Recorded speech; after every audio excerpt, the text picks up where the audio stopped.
첫 번째, 여름철 피부 노화를 막아라입니다. 고려대학교 의과대학 고려대 안산병원 피부과의 유아정 교수의 수업입니다.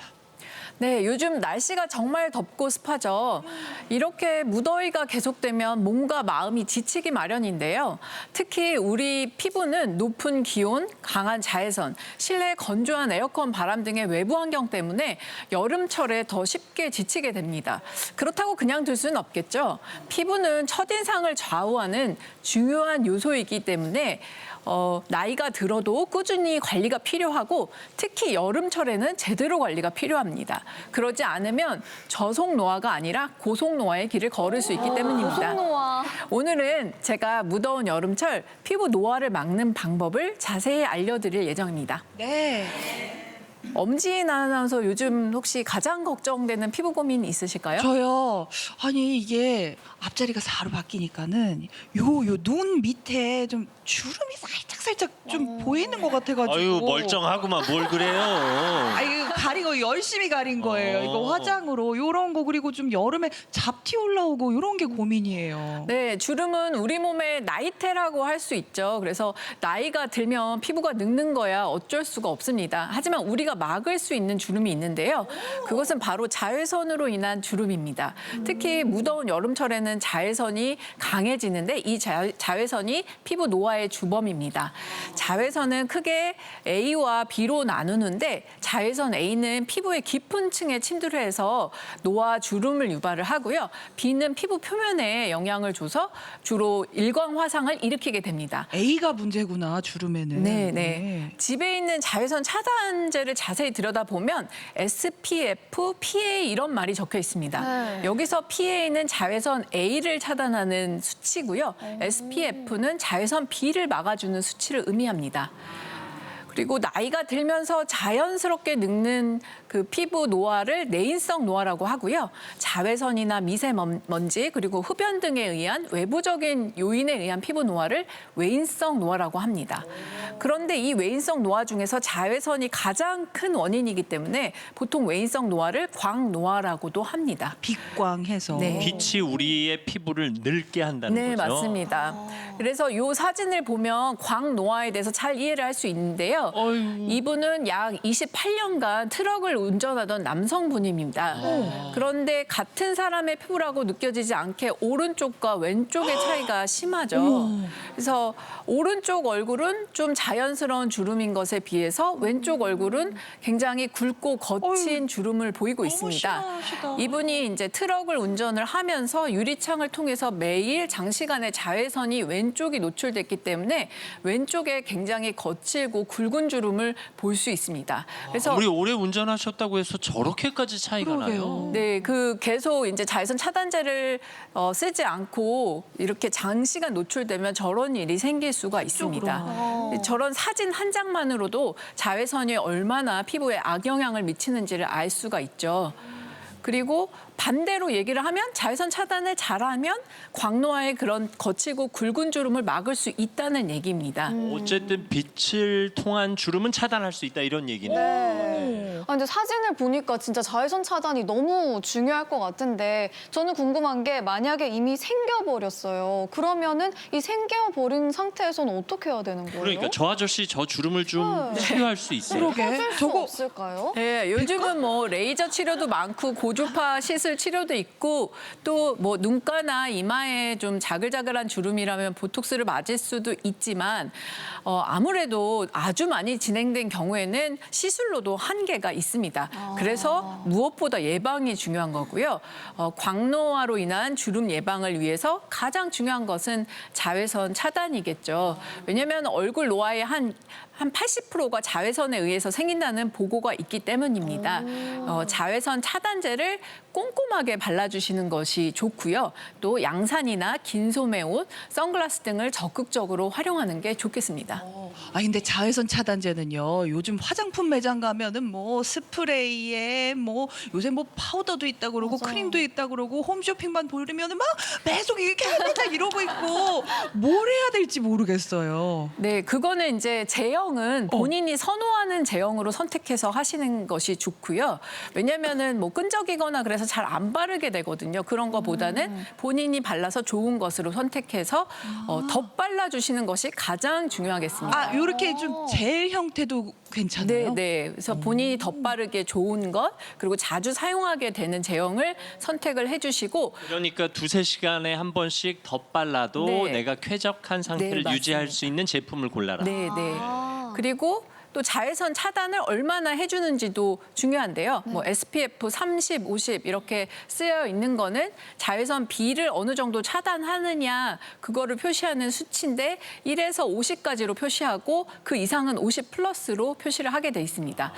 수치가 높으면 자외선 차단 효과가 좋은 거고 또 PA는 자외선 A에 대한 차단 지수인데요. 1+에서 4+까지 4등급으로 표시를 하고 있기 때문에 이런 수치들을 확인하고 고르시는 것이 좋겠습니다. 사실 SPF는 얘기를 많이 들어서 네. 보통 50, 뭐 30 이상을 고르는 건 이미 익숙해졌는데 PA는 전 신경 안 이게 썼거든요. 저 주름에 더 직접적인 거니까 더 네, 확인해봐야겠다. 네. 그러면 4+가 좋은 거예요? 근데 이제 아무래도 차단 지수가 높으면 화학적 성분이 많이 들어가기 때문에 그런 것들을 잘 고려를 해서 골라주셔야 돼요. 내가 주름에 취약하다 하면 좀 부담이 되더라도 4+를 하고 네. 주름 괜찮다 하면 2, 3선에서 막아도 된다는 얘기네요. 그리고 실내에 있을 때는 2+ 정도로 쓰시면 될 것 같습니다. 네. 그리고 요즘에는 자외선 말고도 가시광선도 기미를 발생시킨다고 알려져 있어서요. 가시광선이요? 가시광선까지 막아주는 자외선 차단제를 쓰시는 게 좋은데요. 자외선 A랑 B랑 가시광선까지 다 차단시키려면 약간 이렇게 백탁 현상이 나타나는 크림형 차단제가 효과적입니다. 그리고 또 알레르기 접촉성 피부염이 잘 일어나는 사람은 아무래도 피부가 민감하기 때문에 자극이 덜하고 흡수가 덜 되면서 겉에서만 자외선을 막아주는 백탁 현상의 크림형 차단제를 쓰는 것이 더 맞을 것 같습니다. 사실 실컷 발랐는데 얼굴에 하얀 거 남으면 좀 그렇잖아요. 아니, 근데 오히려 저는 이 백탁 현상 있는 게 더 화학적이라고 생각했는데 그게 좀 더 가볍다는 네, 거예요? 그거는 이제 물리적인 자외선 차단제거든요. 그래서 그게 입자가 크기 때문에 백탁 현상이 일어나는 거고 입자가 커야지 가시광선까지 다 차단을 할 수가 있습니다. 그러니까 제가 길거리에서 얼굴 허옇게 하고 다녀도 이해해 주세요. 사실 이거 분장 지우고 그럼요. 하고 나타났어요.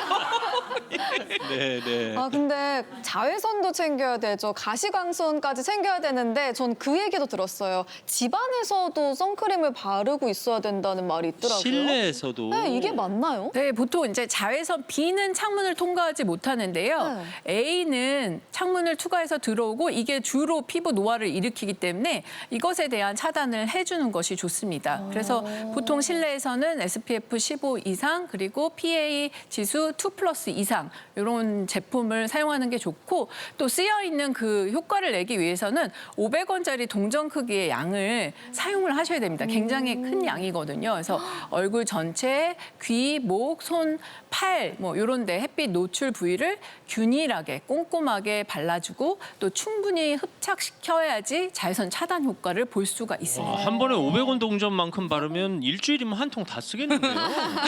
선배님은 근데 그러고 다니실 것 같아요. 갑자기 얼굴 하얗게 다니시는 거 아니에요? 허옇게 발라야 된대요. 아니 근데 네. 500원짜리라고 하셨는데 그러면은 실내랑 실외랑 바르는 것도 좀 차이가 있을 것 같은데 어때요, 교수님? 아닙니다. 실내랑 실외는 모두 바르는 양이 같고요. 진짜요? 네. 실내에서도 그렇게 많이 발라요? 네, 왜냐하면은 그 차단 지수를 만들 때는 그 정도 양을 썼을 때를 계산해서 만들었기 때문에 같은 양을 바르는 게 맞고요. 근데 실외에서 땀을 많이 흘리거나 수영을 하는 경우라면 2시간마다 꼭 덧발라주는 게 좋겠습니다. 또 요즘에는 화장품에 자외선 차단 지수가 이렇게 되어 있는 제품들이 있는데요. 그래서 자외선 차단제를 안 바르시는 여성분들이 많습니다. 하지만 거기에 들어있는 화장품에 들어있는 자외선 차단 지수가 낮기 때문에 그 대체할 수가 없고요. 그래서 꼭 자외선 차단제를 바른 후에 그 후에 이제 화장을 추천을 드리고 네, 피부 노화의 주범은 자외선이다. 그러니까요. 예. 또 자외선 외에 우리가 고려해야 될 것들이 있을까요? 네, 요즘에는 음식 조리할 때 이렇게 연기가 나잖아요. 그때 발생하는 미세먼지도 피부 노화에 어떤 역할을 한다 이렇게 알려져 있습니다. 그래서 네, 가스레인지 앞에서 자주 조리하시는 분이라면 환기를 좀 자주 해주시고요. 그리고 또 흡연도 굉장히 잘 알려진 그 피부 노화의 주범입니다. 그래서 흡연자라면 금연을 권유합니다. 아유, 근데 사실 여자들이요, 이 주름도 주름이지만은 여기 나오는 기미가 또 이제 눈밑 맞아요. 기미 요거 되게 걱정이 벌써 걱정이에요? 네. 점점 저도 이제 3 들어가기 때문에. 그래요. 또 멀쩡들 하구만 이러네요. 이게 다 그렇다니까요. 우리 어머니들이 웃잖아요. 젊은데 뭘 걱정이냐고. 네, 여름철 자외선에 많이 노출되면 이제 주름도 그렇지만 얼굴에 잡티도 고민이고 그중에서 이제 기미도 생기는데요. 기미는 보통 광대에 넓게 퍼진 갈색 반점을 이야기합니다. 네, 여기서 이제 기미의 가장 큰 원인은 또 자외선이고요. 우리 피부에는 멜라닌 세포가 있고 이 세포가 멜라닌이라는 색소를 만들어서 자외선으로부터 피부를 보호하고 방어막을 만드는데 이런 햇볕에 너무 과하게 쬐게 되면 멜라닌 세포에 이상 반응이 와서 자외선 자극이 없는데도 멜라닌 색소를 많이 만들게 되면서 기미가 생기게 됩니다. 근데 사실 여름철에 기미가 또 많이 생기지만은 여자들은 임신하고 나서 이렇게 기미 올라오는 경우가 진짜 많아요. 네, 맞습니다. 그 자외선뿐만 아니고 여성 호르몬도 기미와 밀접한 연관이 있는데요. 여성 호르몬이 피부의 멜라닌 색소를 자극해서 기미가 생기도록 하기 때문에 임신이나 출산 관련해서 기미가 생기거나 악화되는 경우가 많습니다. 그리고 또 세 번째 이유도 있는데요. 바로 피부 노화입니다. 나이가 들수록 멜라닌 조절 능력이 약해집니다. 그리고 자외선으로부터 피부를 회복할 수 있는 힘이 없어지기 때문에 주로 20대에는 기미가 잘 생기지 않지만 그 이후에 잘 생기게 되죠. 어쩔 수 없는 부분도 있는 거군요. 근데 이게 저희 부모님도 그렇고 기미는요, 아무리 이게 뭐 피부과 다니고 뭘 발라봐도 이게 치료되는 걸 제가 못 봤거든요. 네네. 이게 치료가 되나요? 네, 이게 잘 치료가 안 되기 때문에 저희한테도 되게 어려운 과제고 또 치료를 해도 재발률이 굉장히 높기 맞아. 때문에 치료가 굉장히 어려운 질환으로 보셔야 됩니다. 그래서 목표를 기미를 아예 없애는 것보다는 호전을 목표로 치료를 하고 치료는 크게 세 가지로 나눠볼 수 있는데요. 미백 연고, 약물 치료, 레이저로 나눠볼 수 있습니다. 멜라닌을 덜 만들도록 이제 미백 연고를 쓰고 또 기미 치료에 먹는 트라넥삼산이라는 먹는 약이 있습니다. 이게 이제 소용량으로 먹었을 때는 색소 억제, 개선 효과가 있는데요. 이걸 고용량으로 먹었을 때는 지혈제로 사용이 됩니다. 그래서 심장 질환이나 동맥경화가 있는 분들은 복용을 피하는 것이 좋고요. 미백 연고나 약물 치료로도 호전이 되지 않는다. 그러면 기미 원인인 멜라닌 색소를 선택적으로 파괴하는 레이저 토닝이라는 방법을 써볼 수 있고요. 또 진피를 튼튼하게 하고 멜라닌 생성 예방하고 하는 레이저를 병행해서 치료를 할 수가 있습니다. 그렇지만 그럼에도 불구하고 재발과 악화가 흔하기 때문에 주의가 필요를 하고요. 그리고 단기간 제거가 어렵고 사람마다 치료가 다르기 때문에 전문의의 상담을 통해서 나에게 맞는 치료 방법을 찾는 게 좋겠습니다.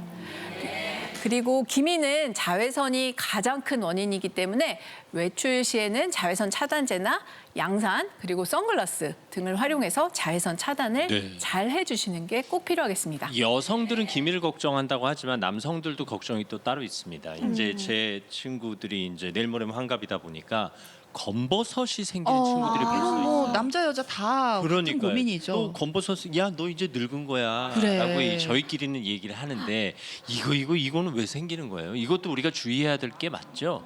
네, 맞습니다. 이제 주로 검버섯이 나이 들면서 많이 생기는데요. 이제 주로는 나이 지긋하신 남자 어르신에서 두껍고 검게 보이는 점 같은 것이 바로 검버섯입니다. 네, 이거는 의학 용어는 아니고요. 정확히는 지루각화증이라고 합니다.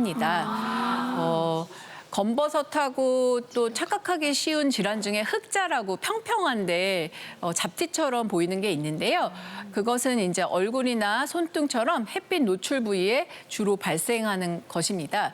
그리고 이제 검버섯은 아직 원인이 확실하진 않지만 자외선이 관여하리라고 생각하는 게 자외선에 주로 노출되는 얼굴 네, 이런 데 잘생기기 때문에 그렇게 생각을 하고 있고요. 흑자의 원인 중에 하나도 자외선입니다. 그래서 자외선에 노출이 되면 멜라닌 색소가 많아지고 피부 노화가 빠르게 앞당겨집니다. 그리고 검버섯은 치료하시는 분들이 많이 있는데요. 양성 종양이기 때문에 꼭 치료가 필요하진 않습니다. 그렇지만 아무래도 외적으로 점처럼 보이기 때문에 제거하러 오시는 분들이 많습니다. 그래서 주로는 이제 그 이산화탄소 레이저 아니면은 전기 소작스를 사용을 해서 태워서 없애게 되고요.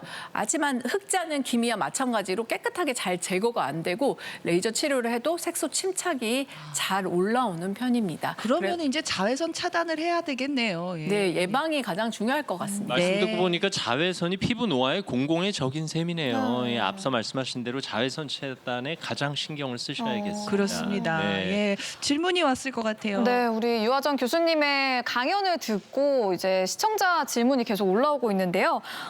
저도 검버섯 때문에 고민이 많은데요. 이거를 치료하지 않고 방치하면 피부암이 되기도 할까요? 라는 질문이 왔어요. 어떤가요, 이런 교수님? 걱정하실 수 있죠. 네. 결론부터 말씀드리자면 이거는 양성 종양이기 때문에 피부암으로 진행하진 않습니다.